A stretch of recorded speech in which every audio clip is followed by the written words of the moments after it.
What is up, everyone? It is Diecastbuffet here again. Guys, we have the 2024 William Byron Martinsville Race Twin in the studio. One of the best race twin diecast of 2024.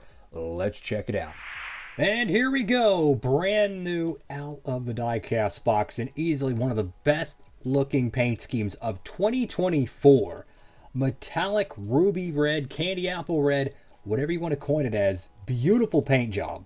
Borderline fluorescent orange. I mean, it's pretty darn bright. And then you have that natural, amazingly bright Jeff Gordon 24. And then it's a race twin.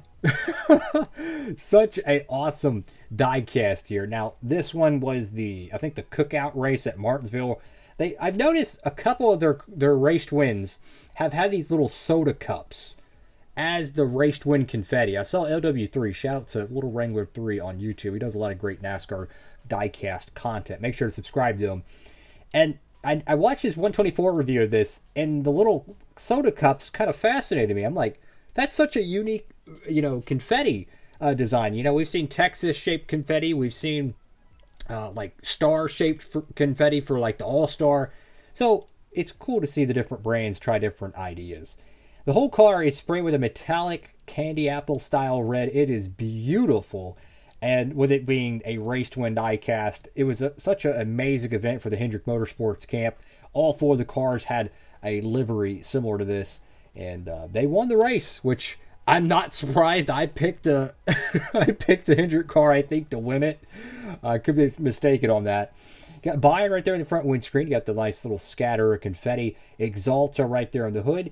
Now, some of the scrapage is going to be difficult to see because portions of the metallic paint job are pretty dark, but you can see some rubber there on the front of the car. Them flames are bright. Love to see it. Carbon fiber splitter. I mean, why not? Beautiful looking diecast. Got Hendrick Motorsports right there. I think that's the throwback Hendrick logo too. Then you got the 24. Notice the 24 is a little bit off with the coloring there. Go to the left side of the diecast. You can see, again, a lot of that dirt and grime and built up. You can see a few scrapage on the front. There's some scrapage right here on the left side. Perfect Martinsville racewear. You love to see it. And this was, the anniversary for Hendrick Motorsports, 40 years. They decided to celebrate it at Martinsville.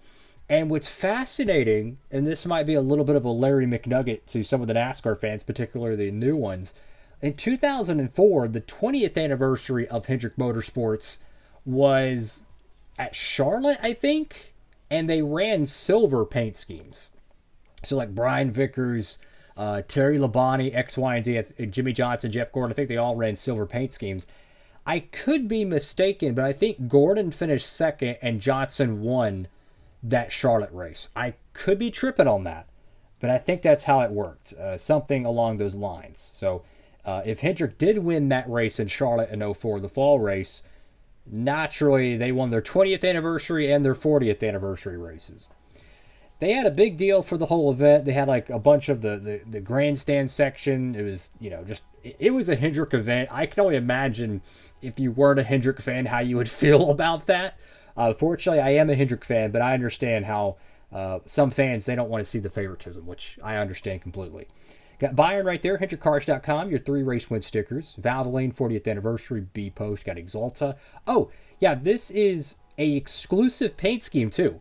The normal variant of this car was very different. They had like this black triangle design shape behind the Exalta side logo. Well, naturally, that diecast got made so early that by the time they changed it, it was too late. So at the time of this video, this is the only version of this car to not have the little triangle shape.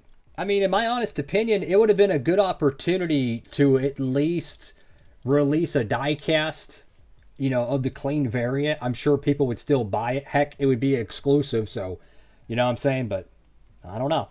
CHP relay, Liberty University, go to the back end of the car. And this is that triangle thing we were talking about, the little black triangle design. They kept it on the rear of the car, but they wanted it on the side panel, which I personally prefer this one way more. Just saying, way more prefer this one. Looks a lot better. That metallic red is just beautiful. My favorite color in the world is candy apple red. naturally, that's pretty much this color. They call it ruby red, but wine red, ruby red, candy apple red, it's almost all the same. You put some pinstripes on it, it's a low rider. It looks great. Valvoline number 24, Exalted Camaro. Go to the right side of the diecast. Now, this is the heavier side of the scrapage, confetti, and dirt, because, you know, it's Martinsville. To use DW's analogy, if your right side's tore up on your race car, you're racing. If your left side's tore up, you're just in the way. And, well, in this case, William Byron was much more racing than in the way. Awesome, awesome stuff. Go to the top of the diecast. You could see kind of a light pattern on the roof. I imagine there was a box or two on top of the car. Maybe a 40th anniversary Hendrick prop or something.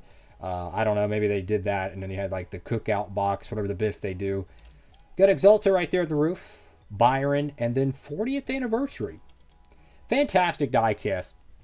You know, William Byron, he has won a lot of cup races. And to this day, I think every single one of his wins have been made in 1/64 scale, except for 2 in 2023, which still shocks me they didn't make. His Atlanta win, I'm not super shocked that one got made, only a little bit, but I'm floored they didn't make his Texas 2023 win. I cannot believe they did not make his Texas 2023 win, but they didn't. Byron has had all of his wins made. They had the Homestead 2021 win, which a lot of people don't even remember he won that. 2020 Daytona, which was his first ever career win. In 2022, he won, I think, Martinsville. And I think he won one other race that year. But my point is, he has won a ton of races, and they've had a good amount of his diecast produced in the 1/64 scale. So I'm glad this one got made.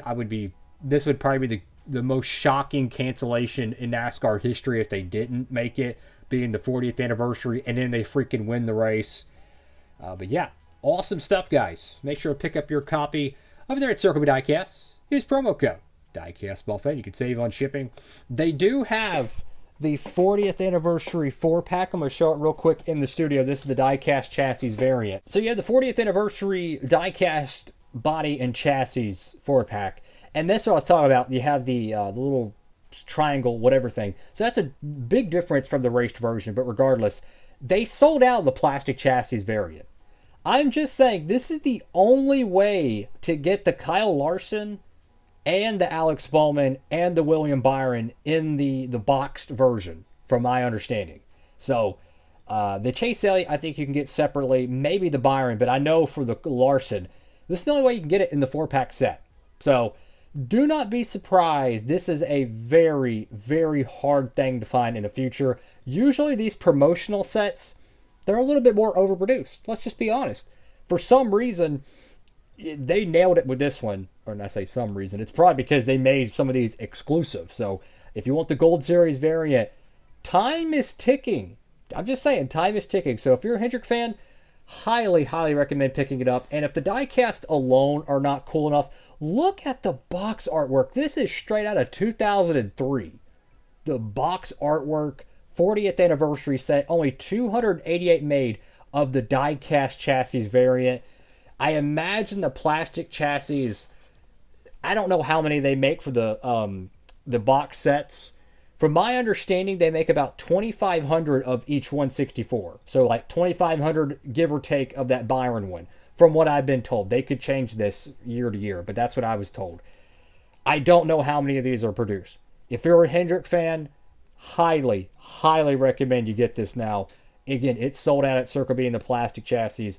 Get it while it lasts in the diecast chassis variant. That is all for now, fellas. Thank y'all so much for watching the video. Have a blessed one. Diecastbuffet signing off.